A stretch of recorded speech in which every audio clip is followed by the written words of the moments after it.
The first official dietary guidelines for Americans were issued in 1980 and have been updated every 5 years since. Let's see how they've evolved over time. Originally, they recommended to maintain an ideal weight. They soon realized this was a bit of an overreach, so they switched it to, okay, at least maintain a desirable weight. As Americans got fatter and fatter, that became fine. How about just maintain a healthy weight?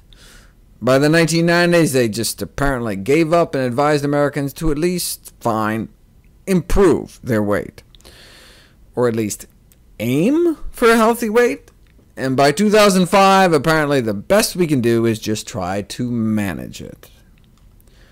Let's go back. Avoid too much sugar. Good for them. Started out strong. But that's avoidance language. Can't have that. So instead, use sugar. Don't avoid sugar. Use sugar, but only in moderation. But only in moderation? Anti-American. So that became choose a diet moderate in sugar, as if we should go out of our way to make sure our diet has at least a moderate amount of sugar in it. Who doesn't want to appear moderate? Then they changed it into a verb. Choose beverages and foods to moderate your intake of sugars. Sounds a little negative, and by 2005, there wasn't any sugar-specific guideline at all. They went from avoid sugar to, basically the same with many of the others. Avoid too much sodium. Ended up, choose and prepare foods with less salt. Choose especially whole grains to choose carbohydrates wisely for good health. That's a guideline? The whole point of the guidelines is to give guidance.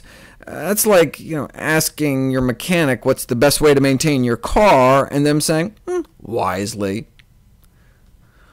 Avoid too much fat, saturated fat, and cholesterol. Started out pretty straightforward, but maybe a little too negative sounding to the meat, dairy, egg, and junk food industries, and so they changed it from avoidance to affirmation. Right? Choose a diet low in saturated fat and cholesterol.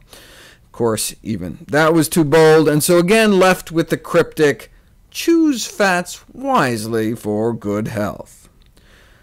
As the American public has gotten fatter and sicker, you'd think the recommendations would get more stringent, more emphatic. Instead, there appeared to be more emphasis on the industry's bottom line, and less on America's waistline or lifeline.